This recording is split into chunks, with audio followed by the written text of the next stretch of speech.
I'd like to talk now about Tlingit subsistence historically, but I also want to emphasize at the same time that although I'm going to be talking in historic terms and some of these things have changed, also in Tlingit communities today, fishing and hunting is still very much a part of people's lives. It's still very, very common. If you go out to Tlingit villages, many people still engage in fishing and hunting. And then even for folks that are doing a lot of wage labor, a lot of times it is for fishing operations as well, or for timber operations. And so this is still sort of historic practices, but which to many degrees kind of still are continuing into the present, albeit in different forms. So traditionally, Tlingit people live in a land that is high precipitation, right? Again, these kind of temperate rainforests, a really thin, narrow kind of coastal islandy strip of land, and a way of life, subsistence, food strategy that was very, very, very diverse. Even by the standards of native Alaska, a very, very, very diverse subsistence kind of strategy and approach to getting food. So let me just kind of give you a very, very partial list of a few of the ways that people were getting their food. Gathering and drying seaweed. Gathering and drying shellfish. Gathering herring eggs, which is a type of fish, of course. Eating terrestrial mammals, right, like horned mammals. There is some evidence that they were engaging in horticulture, in gardening, such as gardening of camas, which is a type of flower for the bulbs to eat them, so kind of modifying camas plots to get more camas plants and eat those. Also doing the same for tobacco. Using hooligan or eulachon, which is a type of fish oil that would be extracted from kind of this laborious process where you baked it over fire and then pressed it out with the sieve and got every little bit of it. You would use this oil to store your food in. You would hooligan and herring, catching those fish when they would be spawning. Tidal fishing, especially of salmon during the summer. So as gathering of gull eggs. So as you can see, just a really, really diverse type of subsistence strategy. And not only that, but Tlingit subsistence traditionally was frankly brilliant. Frankly, I've always admired Tlingit traditional subsistence strategies. Something I've been fascinated by for a very long time in terms of the just incredible depth of traditional ecological knowledge. So again, traditional ecological knowledge is the idea that societies traditionally that have been in an area for a very long time accumulate incredible amounts of knowledge about their environment and about the animals of their environment and about how to use the environment successfully and typically sustainably. And so there's some really good examples of that in Tlingit society of people knowing their land, knowing their resource, knowing it incredibly well, and taking care of it, but also using it very, very well.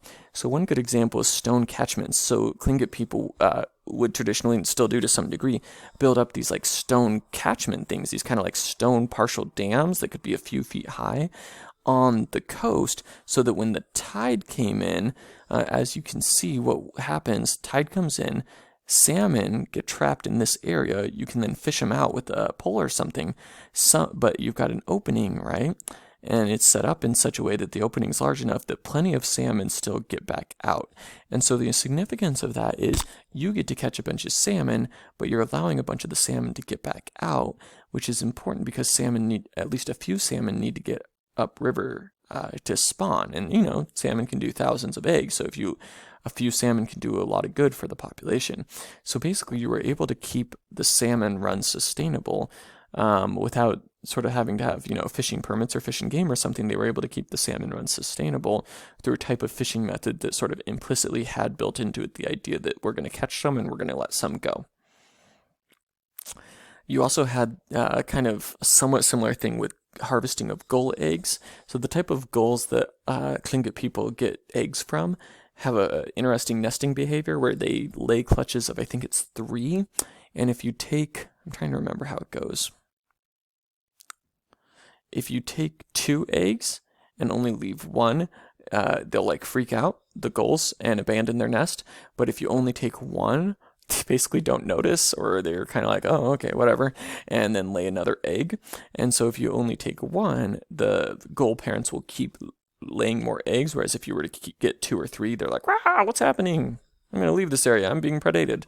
And so by understanding how gull nesting behavior worked, which of course requires a whole lot of observation over a long time period of how gulls work, they were able to engage in a egg harvesting practice that sort of kept a sustainable population of gulls laying eggs over and over and over again for them.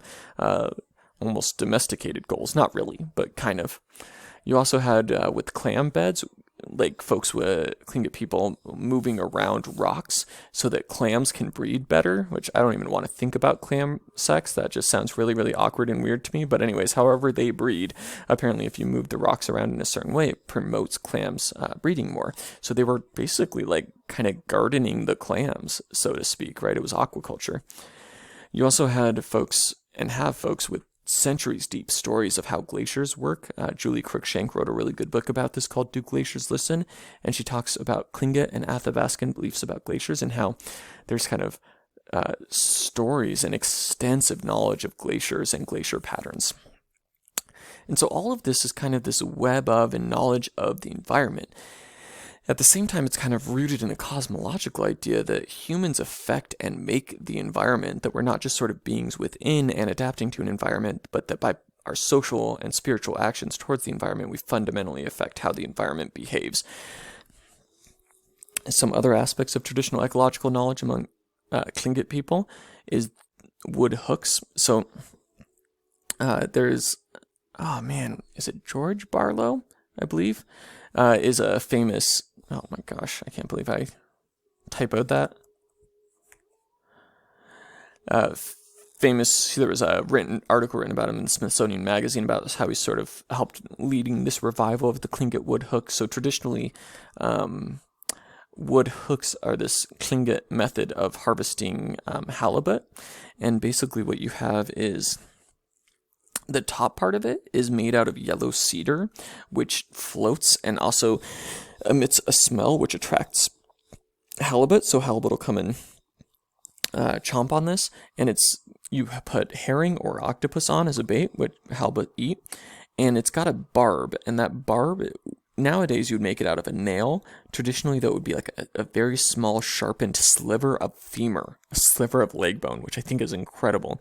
And it's kind of positioned in such a way, you've got your bait here, the halibut will come and just glomp onto the whole thing, because that's how halibut eat. They kind of eat like a Hoover vacuum. So they'll take the whole thing in, and then the barb will get stuck in, and the more they struggle, the more the barb gets stuck in. So it's a really ingenious adaptation long before modern fishing hooks, steel fishing hooks, and some would say that it actually works better than a steel fishing hook. You also had a heavier wood on the bottom out of yew as an anchor, typically yew. And then you had, before modern twine, nowadays you'd use twine, but historically you would have used braided kelp or like tree cord, like tree string, basically.